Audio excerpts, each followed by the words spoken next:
మంత్రబలం కార్యక్రమానికి స్వాగతం. శ్రీ శోభకృత్నామ సంవత్సరం, ఉత్తరాయణం, హేమంత ఋతువు, పుష్యమాసం, శుక్లపక్షం, కృత్తికా నక్షత్రం, దశమి తిథి, శనివారం. ఈరోజు మనమంతా ఓం శ్రీహరి నివాసాయ నమః అని జపిస్తే మనశ్శాంతి కలుగుతుంది, కర్మఫలం కూడా తగ్గుతుంది. మంచి మాట కార్యక్రమానికి స్వాగతం. సాధారణంగా మన హిందూ మత సంప్రదాయం ప్రకారం ఎవరమైనా ప్రతినిత్యం కానీ వీలైనప్పుడు కానీ దేవాలయానికి వెళ్ళి దైవాన్ని సందర్శించుకున్నట్టయితే ఆ రోజు ప్రశాంతంగా సాగిపోతుంది. అయితే ఇక్కడ మనం ఓ ప్రత్యేకమైన అంశాన్ని గమనించాలి.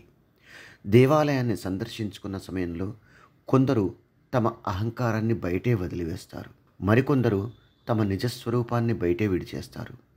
ఏదేమైనా మొత్తానికి దేవాలయంలోకి ప్రవేశించినప్పుడు దాదాపుగా ప్రతి వ్యక్తిలోనూ ఏదో ఒక మార్పు కలుగుతుంది.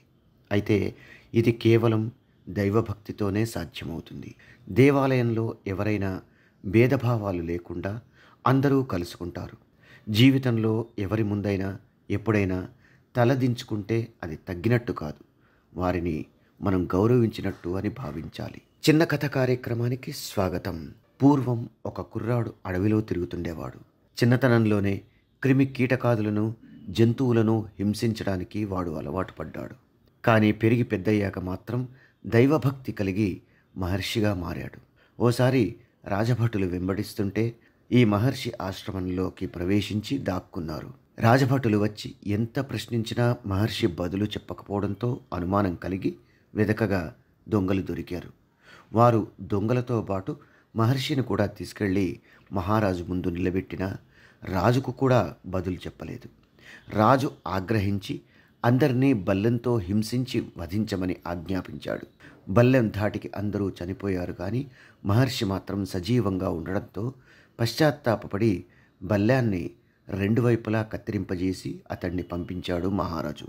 జీవితాంతం పొట్టలో బల్లెంతో జీవించాల్సి రావడానికి కారణం తను చిన్నప్పుడు క్రిమి కీటకాదుల్ని, జంతువుల్ని హింసించడమే కారణమని పరమేశ్వరుడి ద్వారా తెలుసుకున్నాడు ఆ మహర్షి.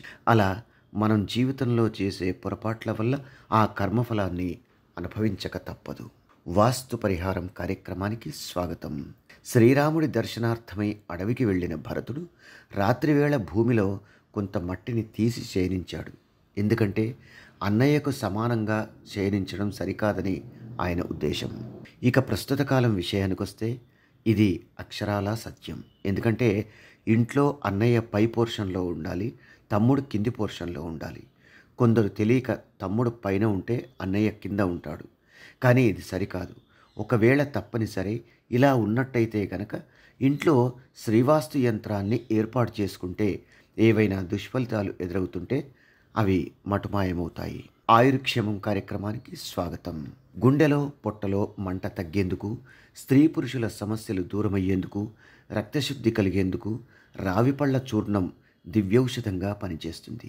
ఈ చూర్ణాన్ని ప్రతినిత్యం నీటిలో కలుపుకొని 2 పూటలా సేవిస్తుండాలి. దివ్య పూజ కార్యక్రమానికి స్వాగతం. కుటుంబంలో గొడవలు తగ్గేందుకు ఈరోజు ఉదయాన్నే ఏదైనా విష్ణు ఆలయంలో మట్టి ప్రమిదల్లో నువ్వుల నూనెతో దీపారాధన చేసి అందులో చిల్లర నాణేల్ని వేయాలి. ఆలయానికి వెళ్ళే వీలు కానివారు ఇంట్లోనే అరటిపండుకి రంధ్రం చేసి అందులో నెయ్యితో దీపారాధన చేసి పూజించాలి. యోగం క్షేమం కార్యక్రమానికి స్వాగతం. పితృదోషాలు తగ్గేందుకు ఈరోజు సాయంత్రం ఏదైనా విష్ణు ఆలయంలో స్వామివారిని తులసి దళాలతో అర్చించి విష్ణు సహస్రనామ స్తోత్రాన్ని పారాయణ చేయాలి. శని దోషాలు తగ్గేందుకు ఆంజనేయ స్వామివారిని దర్శించుకుని హనుమాన్ చాలీసాను పఠించాలి. సర్వే జనా సుఖినో భవంతు. మమ్మల్ని సోషల్ మీడియాలో ఫాలో అవ్వండి.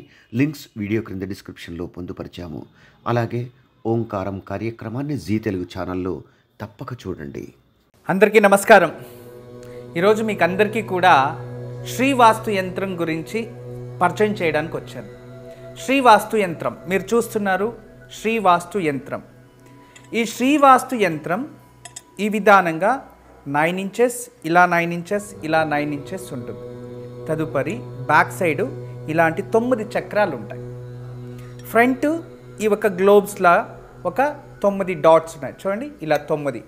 ఇది శ్రీవాస్తు యంత్రం అనేది ఒక కాస్మిక్ ఎనర్జీని అట్రాక్ట్ చేసుకుంటుంది. నెగిటివ్ ఎనర్జీని ఇంట్లో నుంచి బయటికి తరిమేస్తుంది. మీకు అందరికీ దానికి పరిష్కార మార్గంగా నేను ఇవి సూచిస్తున్నా. ఎందుకంటే చాలామంది పిల్లలు సరిగా చదువుతలేదు, ఇంకొకరు మా ఇంట్లో ప్రశాంతత లేదు, భార్యాభర్తల మధ్యలో సఖ్యత లేదు, దేవుడి గదిలో సరిగా పూజ చేయలేకపోతున్నా, ఇంట్లో ఏదో తెలియని బాధ అనిపిస్తుంది, మా ఇంట్లో ఎప్పుడు కూడా ఏదో తెలియని ఒక శ్మశానంకి వెళ్ళినట్టు అనిపిస్తూ ఉంటుంది, మా ఇంట్లో కలగానే ఉండదు ఎప్పుడు కూడా. ఇక మా ఇంటికి చాలామంది వచ్చిన వాళ్ళంతా వాస్తు దోషం అని చెప్తూ ఉన్నారు, మేము ఏం చేయాలి అని ప్రశ్నిస్తూ ఉండేవారు. వాళ్ళందరికీ కూడా ఒక మార్గోపాయం చాలా రోజుల తర్వాత రీసెర్చ్ చేసి ఇప్పుడు ఈ శ్రీవాస్తు యంత్రాన్ని మేము చూపిస్తున్నాం. ఈ శ్రీవాస్తు యంత్రాన్ని ఎప్పుడైతే ఎక్కడ ఫాల్ట్ అనిపిస్తుందో అక్కడ ఒక మేక కొట్టి తగిలించాలి, అంతే. పిల్లలు చదువుతా లేదు, చదివే రూమ్లో పిల్లలు ఏకాగ్రతగా చదవాలి అనుకుంటున్నారా, అక్కడ ఒకటి తగిలించండి. మీరు నిద్రించే ఒక రూమ్లో మాకు సరిగా నిద్ర వస్తలేదు, పడుకుంటే చెడు కళలు వస్తున్నాయి, నిద్రించే గదిలో ప్రశాంతత లేదు అనిపిస్తుంది, అక్కడ ఒకటి తగిలించండి. లేదు ఎవరో వాస్తు దోషం అని చెప్పారా, ఇంట్లో వాస్తు దోషాని కోసం ఇంటి హాల్లో ఒకటి తగిలించండి. లేదా పూజ గదిలో ఏదో ప్రశాంతత లేదు, సరిగ్గా ఏకాగ్రత లేదు, మెడిటేషన్ చేయలేకపోతున్నా అంటే పూజ గదిలో ఒక మేక కొట్టి అక్కడ ఒకటి తగిలించండి. ఎక్కడైతే ఇంట్లో వాస్తు దోషం ఉంది అని ఎవరైనా చెప్తారో ఆ ప్రదేశంలో ఆ ప్లేస్లో జస్ట్ ఒక మేకు కొట్టి దాన్ని తగిలించండి, ఆ వాస్తు దోషం అక్కడి నుంచి వెళ్ళిపోతుంది. చాలా అద్భుతము, చాలా విశేషమైన శ్రీవాస్తు యంత్రం మీ వరకు తయారు చేయించాము. దీన్ని ఉపయోగించండి, దీన్ని లాభం పొందండి. నమస్కారం. వాస్తు యంత్రం సంప్రదించవలసిన నెంబర్లు 8844452344 040682766622.